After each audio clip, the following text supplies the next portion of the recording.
Bismillahirrahmanirrahim. Assalamualaikum warahmatullahi wabarakatuh. Salam dan bahagia. Pada kesempatan kali ini, saya ingin memaparkan tentang materi tentang isai. Apa sih pengertian tentang isai? Tentu saja Mas Mbak semua juga sudah pernah mendengar. Ini mungkin di SMP, SMA sudah pernah diajarkan, tetapi yuk mari kita sama-sama belajar kembali, mengingat kembali, mereview kembali apa yang kita pahami tentang isai. Pengertian isai. Isai merupakan serangkaian tulisan yang mengandung opini dan memiliki sifat yang subjektif atau argumentatif. Pandangan-pandangan pribadi atau opini yang disajikan harus logis dan bisa dipahami dengan baik. Kemudian argumentasi yang disampaikan di dalam isai juga harus didukung dengan fakta, sehingga isai tersebut tidak menjadi tulisan yang fiktif atau imajinatif dari sang pengarang. Di sini ada juga isai akademik. Yang dimaksud dengan isai akademik adalah sebuah isai yang bersifat argumentatif, yaitu isai yang memberikan sudut pandang terhadap suatu persoalan berdasarkan tinjauan pustaka atau penelitian. Itu pengertian tentang isai. Tentu saja Mas Mbak semua juga sudah paham dan mudahlah dipahami isai. Malah kemungkinan setiap hari atau setiap semester atau apa juga pernah membuat isai seperti itu. Kita lanjutkan. Tujuan penulisan isai. Isai itu juga memiliki tujuan penulisannya apa saja. Yang pertama, tujuan penulisan isai meyakinkan para pembaca dan membuat masyarakat menerima pendapat dari penulis. Pendapat yang coba disampaikan oleh penulis terkait sebuah kejadian harus bisa meyakinkan para pembaca, sehingga dalam isai hendaknya disertai dengan data-data. Jadi tidak asal-asal membuat isai, tetapi juga harus ada data-data yang valid. Itu tujuan penulisan isai. Kemudian ciri-ciri isai. Yang pertama adalah merupakan karangan pendek. Isai merupakan salah satu jenis prosa yang merupakan karya sastra dalam bentuk tulisan. Isai ini dibuat dan ditulis atau ditulis dalam jumlah kalimat yang sedikit, singkat atau pendek. Untuk itu isinya berupa kajian yang singkat, padat, dan jelas. Yang kedua, memiliki gaya bahasa yang khas. Isai dapat ditulis oleh semua orang yang berpikir mengenai permasalahan atau mengangkat permasalahan untuk diperbincangkan, sehingga isai memiliki gaya bahasa yang khas sesuai dengan karakter penulis. Itu ciri-ciri isai. Bagaimana cara membuat isai? Yang pertama, kita harus memilih tema atau topik terlebih dahulu. Akan temanya apa? Kalau saat sekarang ini sih masih tentang pandemi COVID, ya berarti memang kita membuat isai yang judulnya tentang COVID-19 atau mungkin tentang berita-berita yang terupdate saat ini. Yang kedua,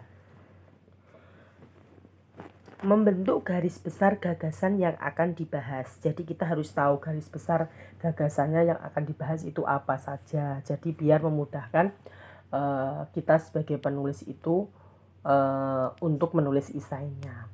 Lalu yang ketiga adalah menuliskan anggapan sebagai penulis dengan kalimat yang ringkas dan jelas. Jadi ketika kita membuat isai, kita juga harus kalimatnya harus ringkas dan jelas, nggak usah terlalu berbelit-belit menceritakan yang nggak penting dan lain sebagainya, karena ini adalah isai. Jadi yang baca itu juga banyak orang gitu loh. Beda kalau novel itu harus panjang, harus berbelit-belit karena menceritakan segala sesuatu dari awal sampai akhir, ada beberapa halaman seperti itu. Kemudian yaitu yang keempat adalah menulis tubuh isai, ya kan? Menulis tubuh isai itu dalamnya isai bukan tubuh manusia, seperti itu ya, mendahului dengan memilih poin penting yang akan dibahas. Kemudian membuat beberapa subtema penjelasan supaya pembaca lebih mudah mengerti maksud dari ide. Berikutnya, tingkatan subtema yang sudah dibuat sebelumnya, seperti itu. Yang kelima adalah membentuk paragraf pertama yang berupa sebagai pendahuluan. Jadi kalau paragraf pertama itu tentu saja pendahuluan. Yang selanjutnya atau yang keenam adalah membentuk kesimpulan. Jadi setelah kita bahas dari pendahuluan, isi, sekarang harus disimpulkan masuk dari isai tersebut. Kita selanjutnya kita masuk ke jenis-jenis isai. Isai itu juga memiliki jenis-jenisnya. Yang pertama adalah deskriptif. Deskriptif ialah jenis isai yang menguraikan individu yang memukau ketertarikan penyair, itu deskriptif. Lalu kalau isai argumentatif, itu isai jenis ini mempunyai tujuan untuk mempercayai pendengar ataupun pembaca menerima gagasan, pemikiran, tingkah laku, dan keyakinan penyair atas desas-desus atau kejadian. Itu isai argumentatif. Lalu yang ketiga adalah tajuk. Tajuk adalah suatu jenis isai yang umum dipublish dalam koran. Itu kan banyak sekali dalam koran, ada isai-isai yang membahas apa saja dalam koran. Biasanya kalau di koran itu menyesuaikan topik terhit saat ini, biasanya seperti itu. Lalu yang keempat adalah isai cerita. Isai cerita yakni adalah salah satu isai yang berperan untuk menggambarkan ataupun mendatangkan baik barang, individu maupun keadaan lainnya supaya bisa dibayangkan oleh pendengar ataupun pembaca. Itu isai cerita. Yang kelima adalah cukilan watak. Dalam isai jenis ini mengharuskan penyair menguraikan petikan perilaku individu tersangkut desas-desus kepada pendengar ataupun pembaca. Itu cukilan watak. Yang keenam adalah isai paparan. Jenis isai ini berperan untuk menguraikan lebih detail sebuah keadaan pada pembaca atau pendengar. Yang ketujuh adalah pribadi. Dalam jenis isai ini, penyair berkisah mengenai dirinya sendiri. Penyair mengatakan anggapannya mengenai tersangkut desas-desus yang memikat perhatiannya. Yang kedelapan adalah reflektif.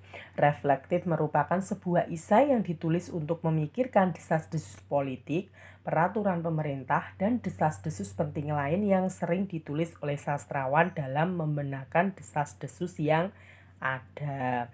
Yang kesembilan adalah kritik. Kritik ialah suatu jenis isai yang mengandung sebuah kencaman kepada suatu karya seni. Yang ke-10 adalah isai lukisan.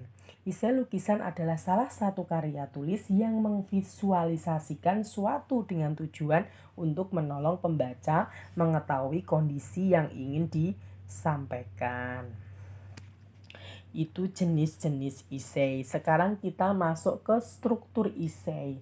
Apa saja sih struktur isai atau bagaimana cara pembuatan isai? Yang pertama yaitu pendahuluan.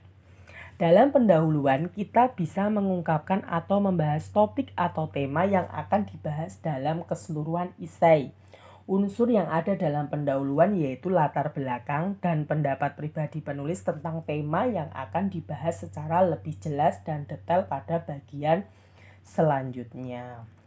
Yang kedua, isi atau pembahasan. Isi atau pembahasan merupakan bagian yang menjelaskan tema atau topik tulisan secara lebih detail dan penulis menjabarkan pendapatnya secara kronologis atau berurutan sesuai dengan ide yang disusun dalam kerangka. Yang ketiga, kesimpulan dan penutup. Kesimpulan merupakan bagian terakhir isai. Pada bagian ini berisi kalimat yang merangkum atau menyimpulkan apa yang telah disampaikan pada pendahuluan dan pembahasan. Kesimpulannya tidak boleh melebar ke topik yang lainnya. Jadi, kita dikatakan itu kategori isai ketika ada pendahuluan, ada isi atau pembahasan, ada kesimpulan dan penutup. Itu adalah struktur isai. Terima kasih, itu paparan dari saya. Mudah-mudahan bisa bermanfaat tentang materi tentang isai. Saya akhiri. Wassalamualaikum warahmatullahi wabarakatuh. Salam dan bahagia.